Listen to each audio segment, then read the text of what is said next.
When kids leave the room, the toys come to life. See, I always knew that my toys did that.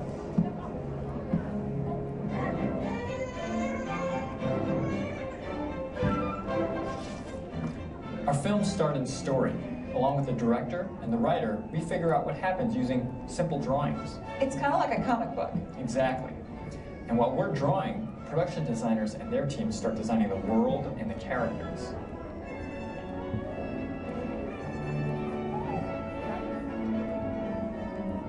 While they're painting and drawing and sculpting, our storyboards go to editorial, where they string together all the drawings that we've created. We time them out, add music, dialogue, and sound effects. He was the only one who knew what the heck was going on! And as these shots go through each stage in production, we'll update this scene over and over again. And this is where the science and the math come in. What the heck was going on? What's next? Pipeline. We're ready to start making the film you'll see in the theater, and this happens in a particular order. It's time for our technical artists to figure out how to create the movie in the computer. I've been here for 9 years, and I still have no idea how you guys turn our drawings into the finished film. To be honest, something stumps us on every movie. Hey, Galen. Hey. You've been here since Toy Story. What's been hard on each film? Well, Toy Story, everything. Here, let me show you. On Toy Story, we were inventing the entire process from scratch. Monsters Incorporated, fur and clothing. On Cars, reflective metal surfaces. On every new film, there's a new technical challenge. On Inside Out, we had to deal with a character made of glowing particles, and it took lots of people to figure out just that one thing. Whoa, what is she made of? Her shape will be made of points and particles of light. She was tough. This is the 17th version. And the characters have to move, so someone has to add controls to the model. Like a puppet, right? Yes, except instead of strings, our animators will use a computer program to move the characters in a digital world. Next in the pipeline, sets.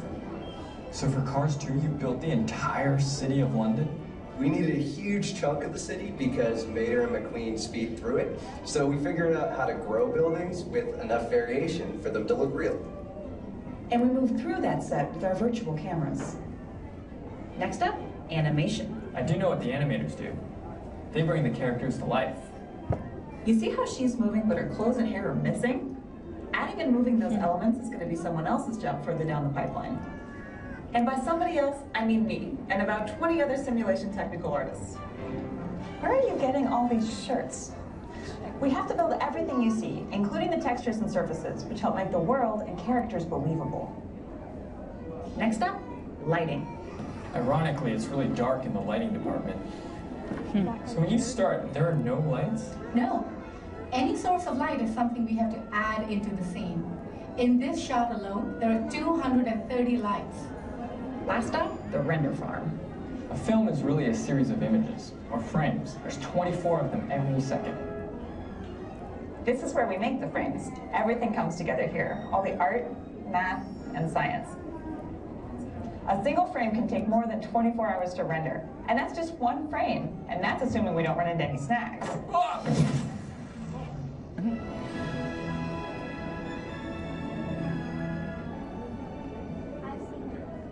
It's always incredible seeing final shots. A simple line drawing I did becomes a fully realized world. When I look at final shots, I see the hard work of all my friends. I see the art, math, science, and programming that went into it. But we hope you don't see any of that.